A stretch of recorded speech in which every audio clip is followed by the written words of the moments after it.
आज हामी वचन अलिक हेर्नेछौँ। आज विशेष वचन को हम लोग देखने वाले हैं। मत्ती 25 का हम लोग 1 से 13 तक पढ़ने वाले हैं। यहाँनिर परमेश्वरले दृष्टान्तमा बात मार्नुहुनेछ। यहाँ पर परमेश्वर जो है दृष्टांत में बात कर रहे हैं यीशु मसीह। अनि यो दृष्टान्तमा चाहिँ बात मार्नुको खासमा चाहिँ के अर्थ छ भने ये दृष्टांत में जो बातचीत करने का इसमें क्या अर्थ है? यो चाहिँ उनीहरूलाई नबुझोस् अथवा उनीहरू नबुझ्ने मान्छे हो भन्नु चाहेको होइन। ये दृष्टांत में बात करने का यीशु मसीह का तात्पर्य ये न था कि लोग न समझे और न बुझे और न समझने वाला व्यक्ति है, इस प्रकार से नहीं बोला गया ये दृष्टांत। तर यीशु ख्रीष्टको दृष्टान्तभित्र धेरै गहिरो र धेरै रहस्यको कुरा लुकेको छ। क्योंकि जितने भी यीशु मसीह ने दृष्टांतों में बातें की है उसमें बहुत गहराई और रहस्यमय बातें छिपी हुई है। अनि यहाँ आजको दृष्टान्त चाहिँ के छ भने आज का जो दृष्टांत है इस प्रकार से है। 10 कन्या, इसमें 10 कुंवारी है। 10 कन्या त्यहाँनिर दुल्हा र पर्खिरहेको छ। ये 10 कुंवारी जो 10 कन्या है ये दुल्हा का इंतजार कर रही है। अब यहाँनिर परमेश्वरको राज्य त 10 कन्याको समानको बताएको छ। यहाँ का परमेश्वर का जो राज्य है, यीशु मसीह का राज्य है, वो 10 कुंवारी के समान जो दुल्हा का इंतजार कर रही है उसके समान बताया गया है। तर अन्तर चाहिँ के छ? परंतु यहाँ अंतर क्या है? 10 जनाले आफ्नो आफ्नो बत्ती बोकेर बसेको छ। यहाँ अंतर ये है कि 10 ही लोग हैं अपने दीवट को ली हुई है और उसमें बत्ती जल रहा है और वो लोग लिए हुए इंतजार कर रहे हैं 10। तर त्यहाँनिर नेपाली बाइबलले भन्छ 5 कन्या चाहिँ बुद्धिमान थिए, 5 कन्या चाहिँ मूर्ख थिए भन्छ। हमारे जो नेपाली बाइबल में इस प्रकार से लिखा है, वो जो 10 कुंवारी थी और जो दूल्हे का इंतजार कर रही थी, उसमें से 5 जो कुंवारी है वो बुद्धिमानी थी, 5 जो कुंवारी है मूर्ख थी। अब किन ऊ मूर्ख भयो? वो मूर्ख क्यों थी? 5 हम इसमें मूर्खता के बारे में पहले देखेंगे। 10 कन्याले आफ्नो आफ्नो बत्ती बोकेर दुल्हा पर्खिँदैछ। यहाँ 10 कुंवारी है, अपने दीवट को ली हुई है, जलाई हुई है और अपने दूल्हा का इंतजार कर रही है। अनि दुल्हा आउँदाखेरि केही समय छ। अब दूल्हा आना नजदीक है और कुछ ही समय में आने वाला है। यसको मतलब त्यहाँनिर दुल्हा उनीहरूले अगाडि नै पर्खिरहेको छ। इसका मतलब बहुत देर से वो लोग पहले से इंतजार कर रहा है दूल्हा का, तर दुल्हा आएको छैन। पर यहाँ दूल्हा नहीं पहुंचा है। तर त्यहाँनिर बुद्धिमानी कन्याले चाहिँ बत्ती मात्रै बोकेन, तर त्योसँग तेल पनि बोकेको छ। परंतु जो बुद्धिमानी स्त्री थी वो खाली दीवट नहीं ली थी। यदि दीवट जल रहा था, यदि खत्म तेल हो जाता, बुझ जाता, तो उसके लिए एक्स्ट्रा तेल भी ली के बैठी हुई थी। तर मूर्खले चाहिँ बत्ती बोकेको थियो। मूर्ख के पास दीवट था, जल रहा था, बत्ती था, तर उसकोमा तेल बोकेको थिएन। परंतु उसके पास जो एक्स्ट्रा तेल नहीं था, जो फालतू तेल जो बुझ जाए तो उसमें डाला जाए। अनि बत्ती बोलेको कारणले उनीहरूले बत्ती बालेर पर्खिरहेको छ, आएकै छैन दुल्हा।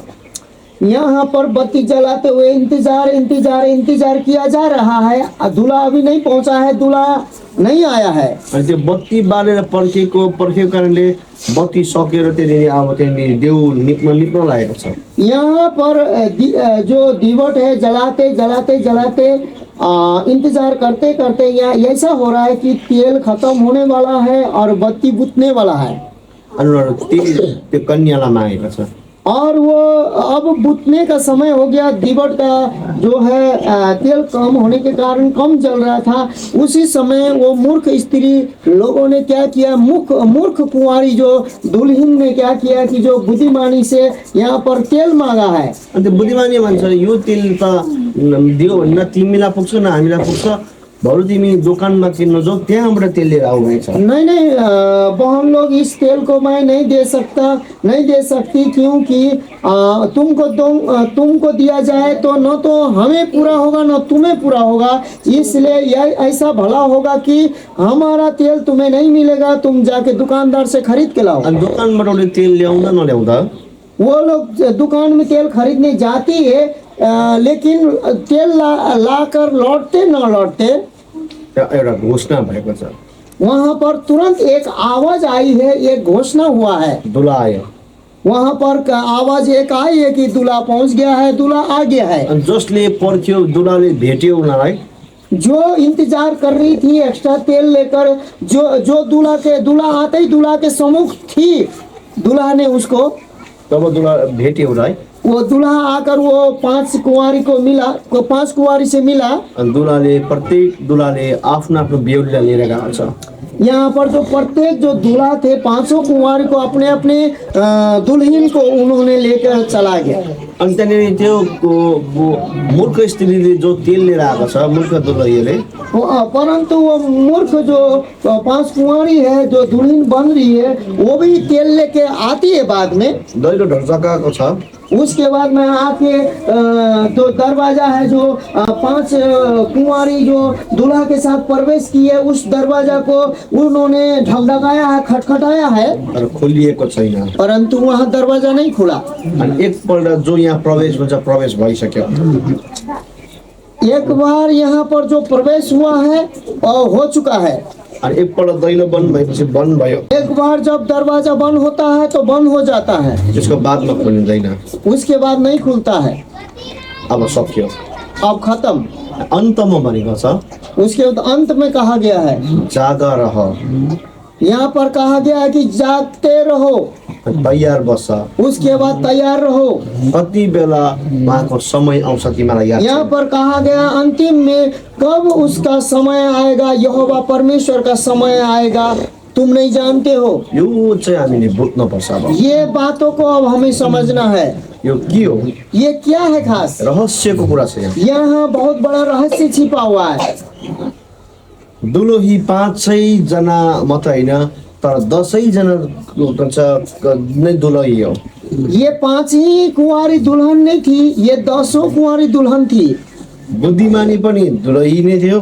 ये बुद्धि जिसके पास था वो भी दुल्हन ही थी। मूर्ख जो बजाएको छ ऊ पनि दुलही नै थियो। मूर्ख जो 5 थी वो भी दुल्हन ही थी। अनि दुलही भनेको चाहिँ के हो भने आज कुनै पुरुषसँग उसको सम्बन्ध छैन।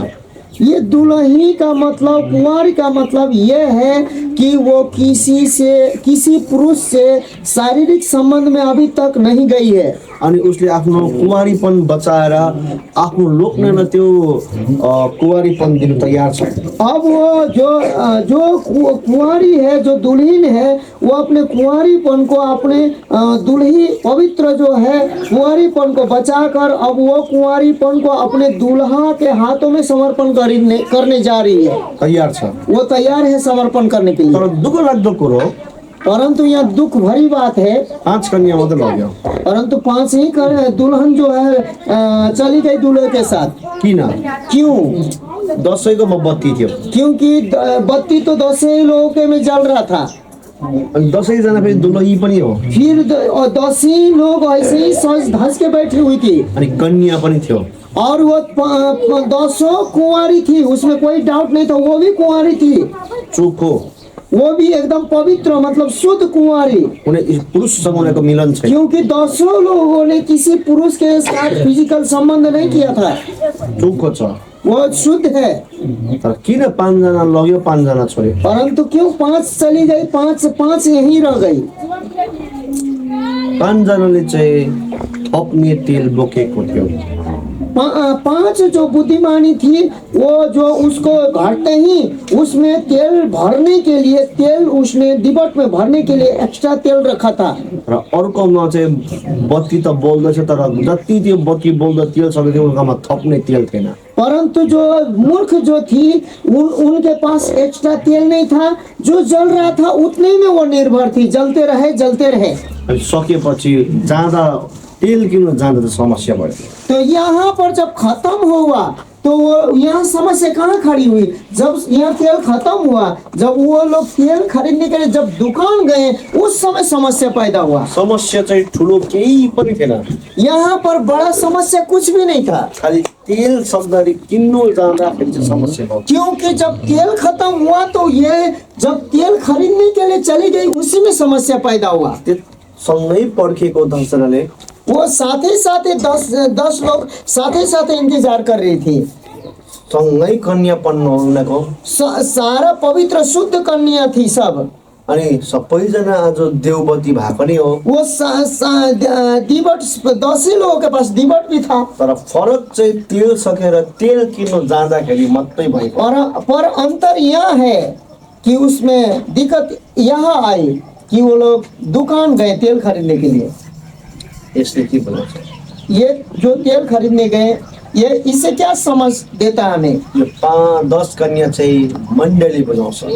ये जो 10 कन्या है कलीसिया के लोग, विश्वासी लोग हैं। यो मण्डली हो। ये कलीसिया के लोग हैं। हामी पनि अहिलेसम्म संसारमा यीशु ख्रीष्ट आएको छैन। हम लोग भी अभी तक यीशु मसीह संसार में अभी नहीं आया है। उहाँ पहिला आइसक्नु भएको छ। वो एक बार आकर हमारे पापों को, अपराधों को, अधर्मों को उठा चुका है। अनि उहाँ दूसरा बार आउने वाला छ। फिर वो दूसरा बार अपने महिमा की शक्ति में आने वाला है। अहिलेसम्म आएको छैन, अभी तक नहीं आया है। हामी पर्खिरहेको छौँ। अभी हम लोग इंतजार कर रहे हैं। तर के आज हाम्रो आत्मामा हामीले तेल भरेको जस्तो उहाँको पवित्रता, उहाँमा सङ्गतिमा, धार्मिकतामा भरिँदैछौँ त? क्या यहाँ पर सवाल है, वही जैसे 5 कुंवारी ने जो तेल एक्स्ट्रा रखा था, जैसे ही वो बूझने वाला था उसमें तेल उसने डाला, उसी प्रकार क्या आज हम लोग यीशु मसीह आ रहा है बोल के पवित्र जीवन जीकर, बाइबल के अनुसार जीकर, बाइबल के अनुसार प्रार्थना करके, बिना पाप के शुद्ध सब कुछ करके हम लोग क्या इंतजार कर रहे हैं? सवाल है। 10 कन्यामा 5 कन्याको चाहिँ समस्या के भयो? उनीहरू पनि कन्या नै हो।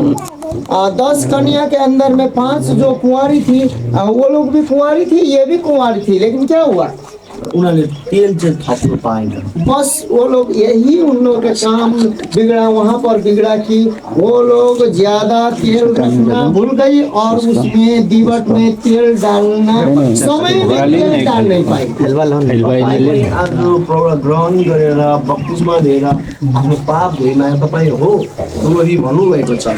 हाँ, आप लोग भी आज कितने लोग यहाँ यीशु मसीह को ग्रहण किए हैं? मुक्तिदाता, उद्धारकर्ता मेरा प्रभु वही है, मेरे पापों के लिए, अपराधों के लिए, अधर्मों के लिए मारा गया और जी भी उठा है। आप बोलते हैं आपने यीशु मसीह को ग्रहण किया है, तपाईँ दोहोरी भएको छ।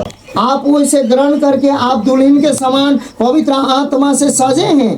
के तपाईँको जीवनमा तेल तपाईँले भर्नुहुँदैछ आफ्नो जीवनमा? यहाँ लेकिन सवाल है, हर एक विश्वासी से आज बाइबल पूछता है, पवित्र आत्मा पूछता है, क्या हर एक दिन जो तेल जो आपको दीवट जलने के लिए हर एक दिन क्या आप भर रहे हैं उसमें? हरेक दिन कि तपाईँ परमेश्वरको उपस्थितिले भर्नु हुँदैछ? क्या हर एक दिन जिस प्रकार से तेल भरा गया दीवट में जलने के लिए, उसी प्रकार परमेश्वर की उपस्थिति, परमेश्वर के वचन में क्या आप बढ़ रहे हैं? कि हरेक दिन तपाईँ आफ्नो जीवनमा आज्ञाकारीले भर्नु हुँदैछ? क्या हर एक दिन अपना बाइबल के अनुसार अपने जीवन को आज्ञाकारी में चल रहे हैं? कि तपाईँले हरेक दिन पाप नगर्ने निश्चयताले, पाप नगर्ने निर्णयले आफ्नो जीवनलाई भर्नु हुँदैछ? क्या हर एक समय, हर एक दिन आप हम पाप नहीं करेंगे बोल के अपने निश्चयता करके हर एक दिन पवित्र आत्मा से आप चल रहे हैं, भर रहे हैं? कि हरेक दिन तपाईँले परमेश्वरको वचन तपाईँलाई भर्दैछ? क्या यह सवाल है कि हर एक दिन क्या परमेश्वर का जो वचन है आप पर भर रहे हैं? कि हरेक दिन तपाईँलाई पवित्र आत्माले डोर्याउँदैछ? क्या हर एक दिन पवित्र आत्मा आपको अगुवा कर रहा है? कि हरेक दिन तपाईँ परमेश्वरको अधीनतामा भर्नु हुँदैछ? क्या हर एक दिन विश्वासी होकर परमेश्वर के आप अधीनता में चल रहे हैं? या तपाईँ पनि मूर्ख स्त्री जस्तो एकपल्टको लागि मात्रै दुलही बनियो, क्रिस्चियन भयो, बप्तिस्मा भइहाल्छ भन्ने जिउनु हुँदैछ भने तपाईँ झुक्किनुहुन्छ। अब यहाँ यह है कि यह बात यह है कि यदि आप प्रभु को ग्रहण कर लिए और एक बार प्रार्थना गए, 2 बार गए, 3 बार गए, चंगाई मिला और थोड़ा बहुत जीवन जी रहे हैं, तो ठीक है, हम मसीह हैं, नाम लेते हैं यीशु का, इधर उधर करके जी रहे हैं, तो आप बहुत बड़ा भूल में पड़े हुए हैं। त्यो एकपल्टको बप्तिस्मा लिएको, एकपल्टको तपाईँले आफ्नो पापलाई यीशुको रगत धोइ मागेकोले होइन, दिन हो तपाईँको जीवन भरिनुपर्छ। आप एक बार प्रभु यीशु मसीह को ग्रहण करके, एक बार बपतिस्मा लेके, एक बार पवित्र आत्मा से भरकर, एक बार चंगाई पाकर आपको रहना नहीं है। आपको दिनों ही वचन से और पवित्र आत्मा से और हर एक समय संगति में बने रहना होगा। नत्र भने तपाईँको बत्ती निप्छ। कि नहीं तो आपका बत्ती बुझ जाएगा, जिस प्रकार से वो मूर्ख स्त्री के समान एक दिन बत्ती बुझ जाएगा आपका। तपाईँ मानिलिनु एउटा कोठामा तपाईँ बस्नु भएको छ, झ्याकझिक बत्ती निस्किन्छ, अँध्यारोमा तपाईँले के देख्नुहुन्छ? यदि आप किसी बंद कमरे में हैं और अचानक लाइन कट जाती है, तो आपका खिड़की दरवाजा सब बंद है और आपको अचानक लाइन कटता है, तो क्या आप कुछ वहाँ आँख खोल के देखते हैं? तो बड़े बड़े आँख खोल के देखते हैं, तो क्या कुछ दिखाई देता है आपको? देखाउँदैन। कुछ नहीं दिखाई देता। अर्को कुरो त्यसले अत्तलाउँछ।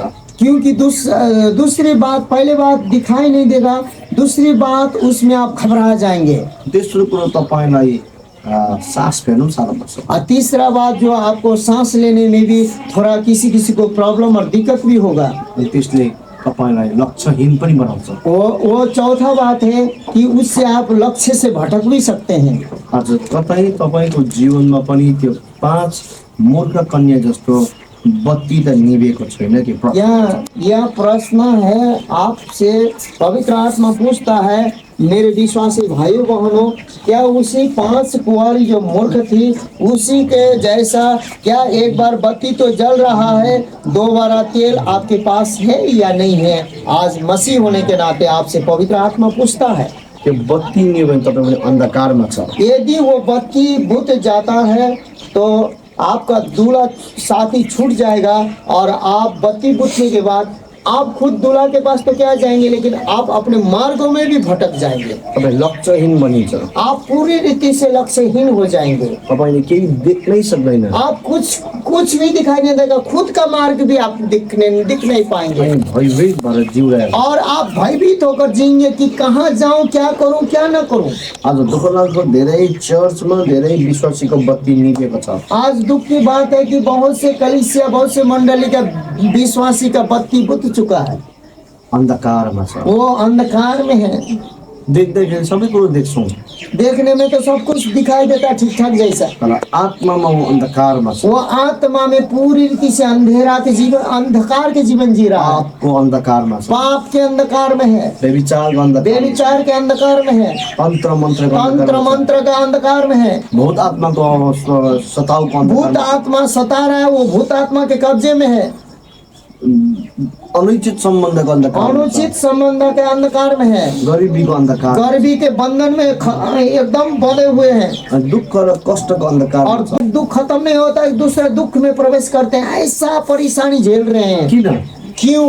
किनकि बत्ती निभिसकेको छ। क्योंकि उनके पास पवित्र आत्मा का जो तेल का जो बत्ती जलना चाहिए वो बत्ती बुझ चुका है। बत्तीले के बुझाउँछ? वो बत्ती जो जल रहा है, दीवट जो चमकने वाला है, बत्ती से क्या समझ में आता है? बत्तीले ईश्वरीय जीवन बताउँछ। क्योंकि बत्ती जो है, ज्योति जो है, ईश्वरीय जीवन को दर्शाता है। अनि तपाईको जीवनमा पनि ईश्वरीय जीवन नबिताएर तपाईँ पापमा हुनुहुन्छ भने तपाईँको बत्ती निभिसकेको छ। यदि आप भी ईश्वरीय जीवन व्यतीत न करेंगे तो आप ज्योति में नहीं रहेंगे, तो आप ज्योति में नहीं रहेंगे तो आप पाप ही में रहेंगे। अनि पापले तपाईँलाई लक्ष्यहीन बनाउँछ। और जो पाप, जो अंधकार है, हर एक व्यक्ति को लक्ष्यहीन और बेकाम बना देता है। अनि पापले तपाईँलाई भयभीतमा लान्छ। और पाप के द्वारा आप हमेशा लक्ष्य की ओर नहीं, भय की ओर, और भयभीत, आपका आत्मा भयभीत भय में बनता रहेगा।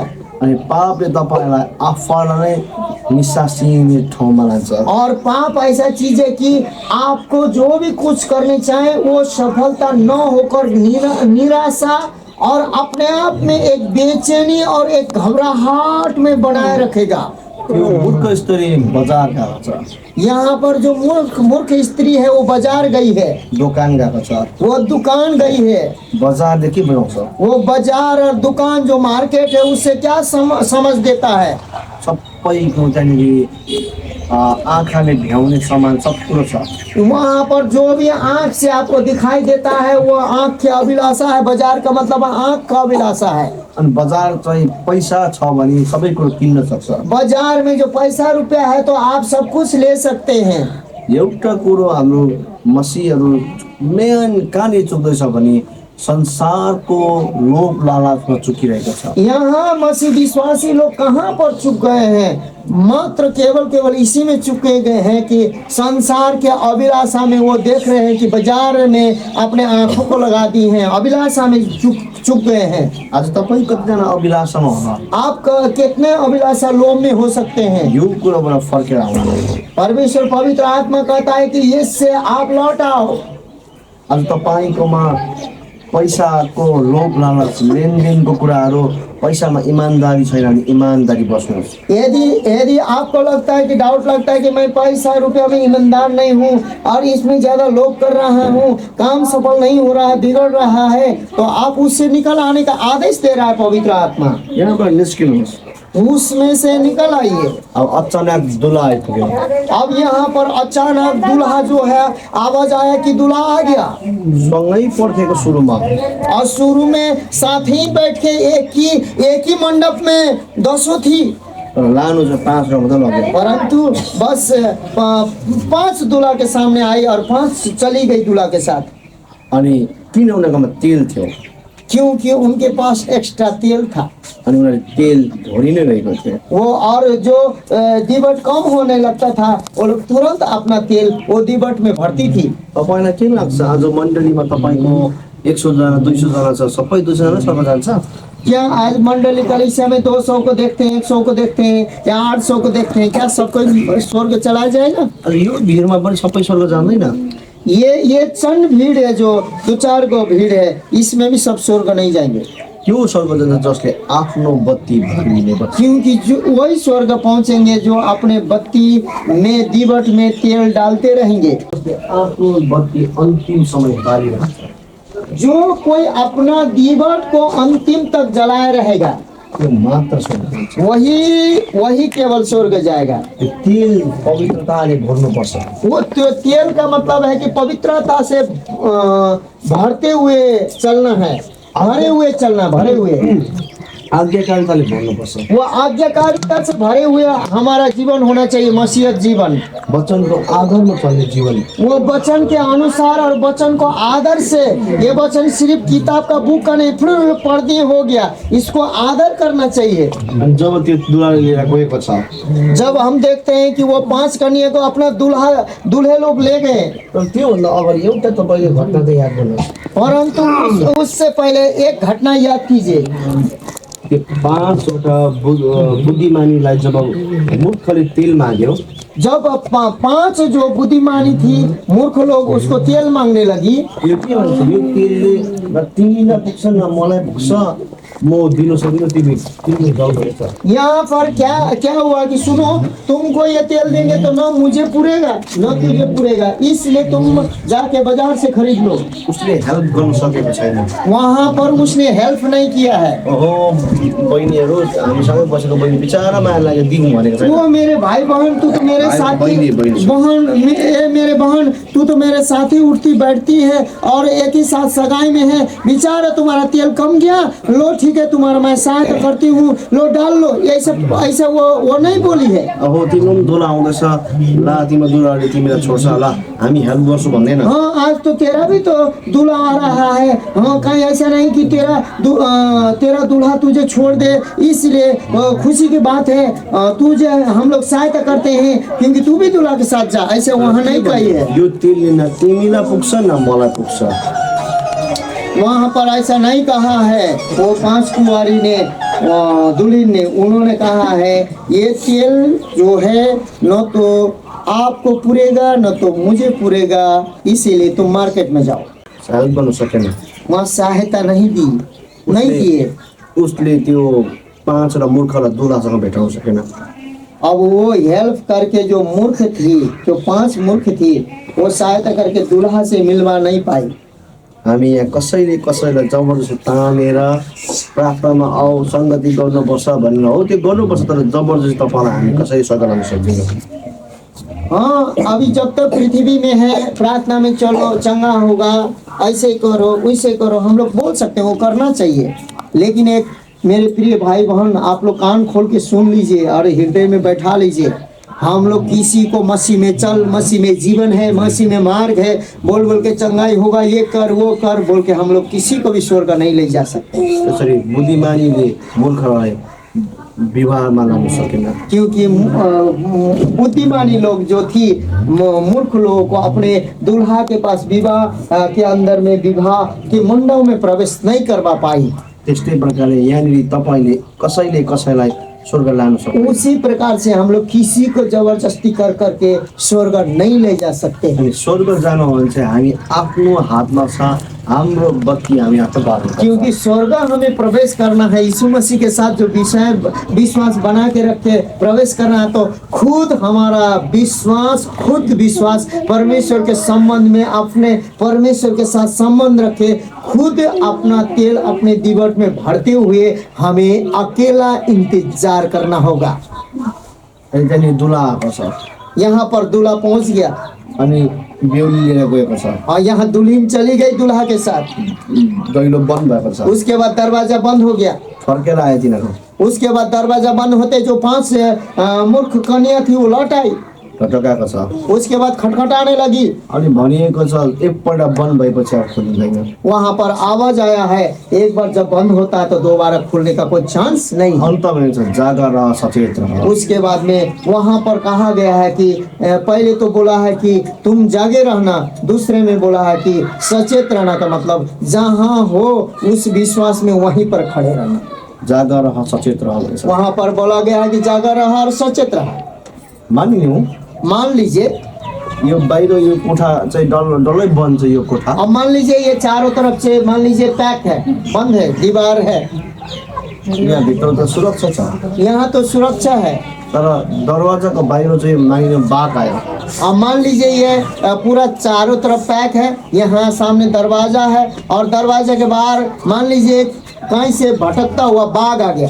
तपाईँ र हामी चाहिँ कसै एकजना चाहिँ बाहिर फस्यौँ भने, दरवाजा बन्द भयो भने त्यो आफै कल्पना गर्नुहोस्, दरवाजा चाहिँ बन्द भएपछि बाहिर बाघ छ, भित्र चाहिँ अब सुरक्षा छ, तपाईँ चाहिँ बाहिर छ, तपाईँलाई कस्तो चाहिँ हुन्छ? अब मान लीजिए जितने भी अंदर में लोग हैं है सुरक्षा, लेकिन कोई व्यक्ति बाघ आते ही वहाँ पर दरवाजा के पास आंगना में एक जो है कि वहाँ पर छूट गया, तो अब सोच लीजिए वो बाघ का सामने उसका हालत क्या होगा, क्या नहीं होगा, खुद कल्पना कीजिए आप। यो सानो उदाहरणले त बुझ्न सक्छ। ये छोटा सा उदाहरण से आपको समझना होगा कि वो बाघ क्या करेगा और वो बाघ के सामने वो व्यक्ति क्या करेगा। उसको हालत चाहिँ कस्तो हुन्छ? अब वो बाघ उसको फाड़े ना फाड़े, खाए ना खाए, उसका हालत बाघ के सामने क्या होगा, आप थोड़ा सा कल्पना कीजिए। त्यस्तै प्रकारले उसी प्रकार जब परमेश्वर आउनुहुन्छ, जब यीशु मसीह आएंगे, तपाईँ र हामी चाहिँ छोडियो भने चाहिँ कस्तो चाहिँ हुन्छ? अब हम लोग जब छूट जाएंगे यीशु मसीह के साथ, यदि न जाकर ये पृथ्वी में छूट जाएंगे, उस समय का परिस्थिति क्या होगा आप कल्पना नहीं कर सकते। त्यति मात्र होइन, उतना ही न होकर आत्माले जब यो शरीर छोड्छ, मान लीजिए जब ये आत्मा है शरीर छोड़ के चला जाए, तर हामीले जिउँदो हुँदैन देवबत्ती पक्रेर त्यसमा तेल चाहिँ भरेको छैन भने हामी स्वर्गमा प्रवेश गर्न पाउँदैन। आज हम लोग जीवित होते ही यदि वो ज्योति में नहीं चले हैं, उस दीवट में तेल नहीं डाले हैं, तो हमारा शरीर जैसे ही आत्मा निकल जाता है, उस समय भी हमारा आत्मा स्वर्ग में प्रवेश नहीं कर पाएगा। यस कारणले आज समय हुँदै जिउँदो हुँदै तपाईँले यीशु कृष्णलाई उद्धारकर्ता मुक्तिदाता भनेर पक्रिनुपर्छ। नम्बर 1 कुरा इसीलिए पहला नंबर 1 बात यह है कि आप जीवित जिंदा होते ही पृथ्वी में रहते ही यीशु मसीह ही उद्धारकर्ता मुक्तिदाता है बोल के अपने मुंह से अंगीकार करना होगा और हृदय से विश्वास करना होगा। दोस्रो कुरो तपाईँले यीशु कृष्ण उद्धारकर्ता मुक्तिदाता भनेर पक्रिसकेको छ भने, जब दूसरी बात आप परमेश्वर यीशु को अपने मुंह से अंगीकार करके और क्या बोलते हृदय से विश्वास करके यदि आप अपने समझ के साथ उसके वचन को पकड़े हुए हैं, तो यसमा तेल हाल्नुहोस्। उसके बाद में जब पकड़ लिए तो वो दीवट भी मिला आपको, अब जले हुए भी मिला, अब आप उसमें तेल भरना शुरू कीजिए। आज्ञाकारिताको तेल, और उसमें आज्ञाकारिता के तेल को भरना शुरू पवित्र कीजिए। जीवन बिताउने थिए। और यीशु मसीह ने बाइबल में जैसे बोला है कि जैसे मैं पवित्र हूँ ऐसे तुम भी पवित्र रहा, पवित्रता का तेल। अनि पवित्र आत्माले कुन प्रकारले जोडाउँछ त्यसमा आज्ञा पालनको साथमा गरेर। हाँ, अब पवित्र आत्मा किस परिस्थिति से आपको होते हुए किस काम से अगुवाई करेगा, उसी में आप आज्ञा पालन करते हुए आगे बढ़िए। यसले मात्र तपाईँलाई दुला भेटाउँछ। अब ये ऐसे करने से एक दिन ऐसा होगा कि जब दूल्हा आ जाएगा और आप दूल्हा के साथ चले जाएंगे।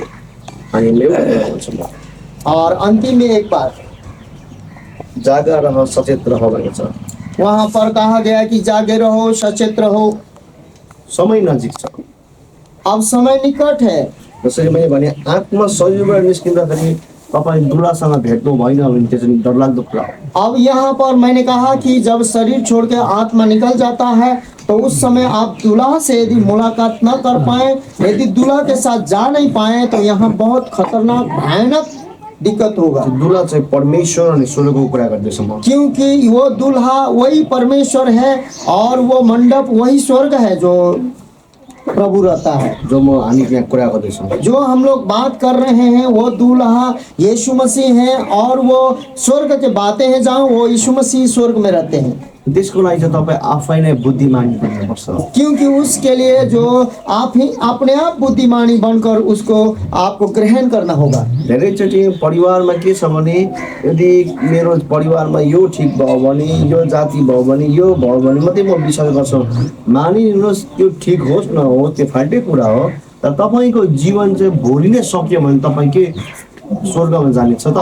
अब मान लीजिए बहुत सी चीजों को ऐसा डिमांड रखा जाता है ईश्वर के सम्मुख, जैसे कि ये काम होगा तब मैं प्रभु को मानूंगा, वो काम होगा तो प्रभु को मानूंगा, ऐसा मेरा भाई का होना चाहिए, ऐसा बहन का, ऐसा मेरे परिवार का या तो मेरे शरीर का भी, ये मैं होगा तो मानूंगा। लेकिन एक बात है मेरे प्रिय भाई बहन कि आज ही रात यदि कल ही आप यदि अपने शरीर को छोड़कर आपका आत्मा चला जाएगा, के तपाईँ स्वर्गमा प्रवेश क्या आप स्वर्ग में पहुंचेंगे? ये सवाल है। अर्काको डिमान्ड गर्नु हुँदैछ। आप दूसरा चीज को त डिमांड कर रहे हैं। अरूको जीवनमा यो हुनुपर्छ त्यो अनि मात्रै म ईश्वरलाई ग्रहण गर्छु भन्ने कुरा डिमान्ड गर्नुहुन्छ। आप ये डिमांड कर रहे हैं कि आप ये मांग कर रहे हैं कि इसके जीवन में वो होगा, उसके जीवन में ये होगा, तब मैं प्रभु यीशु मसीह को पूरी रीति से मानूंगा बोलकर आप मांग तो कर रहे हैं, तर के तपाईँ आफैले आफ्नो जीवनको ग्यारेन्टी दिनु सक्नुहुन्छ?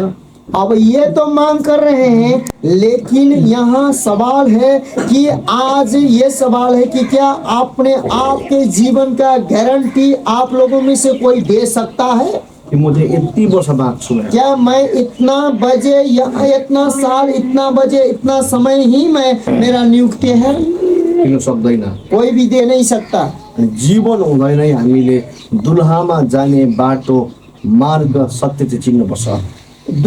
इसीलिए हमें जीवन रहते ही हम जीवित जिंदा रहते ही हमें तय करना होगा कि दूल्हा के पास जाने का, क्योंकि दूल्हा ही मार्ग सत्य जीवन है।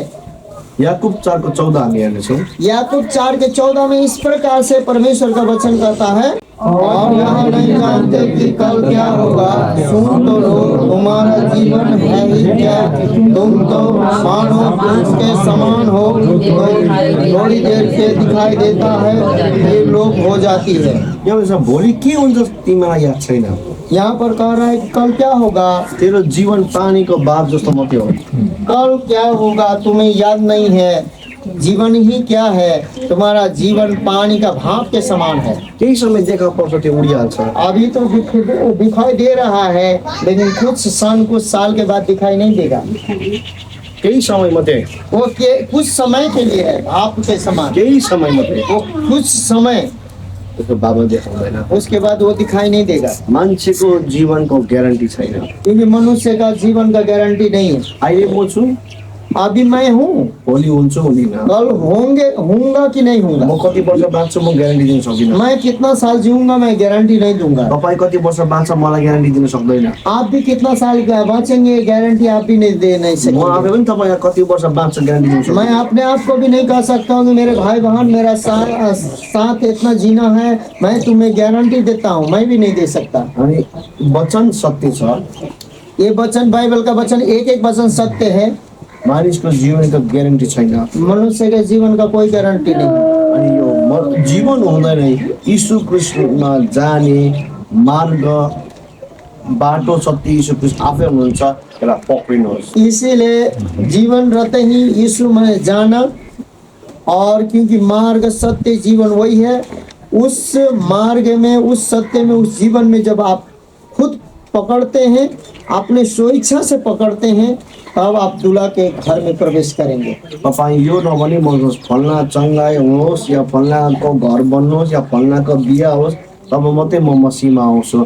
तर तपाईँको आफ्नो जीवनकै ग्यारेन्टी छैन, त्यति बेला तपाईँ धोकामा पर्नु। आप ये मत कहिएगा कि हमको ये इसका घर बनेगा तो इसका पैसा मिलेगा तो इसका जीवन ठीक होगा तो ये चंगा होगा तो मैं तब सोचूंगा जाऊंगा। ये करने का समय आपके पास नहीं है, तपाईँको जीवनकै ग्यारेन्टी छैन। क्योंकि आपका जीवन का ही गारंटी नहीं है कि कल क्या होगा। यसकारण अहिले नै तपाईँले निर्णय लिएर बुद्धिमानी कन्या जस्तो बत्ती पक्रिनुहोस्। यदि अभी आप निर्णय लेकर उसी बुद्धिमानी स्त्री के समान अपने दीवट में तेल भरना और क्या बोलते हैं यीशु मसीह को पकड़ना शुरू करते हैं, अपने मुंह से अंगीकार करके और हृदय से विश्वास करके, तब परमेश्वर आपके जीवन में कुछ करेगा और साथ में ले जाएगा। त्यो बत्ती चाहिँ यीशु ख्रीष्ट चाहिँ यो जगतको ज्योति हो। क्योंकि वो बत्ती जो है यीशु मसीह जो नासरी है, जो यीशु मसीह है, वो इसी संसार का जगत का ज्योति स्वयं है। आमेन। आमेन।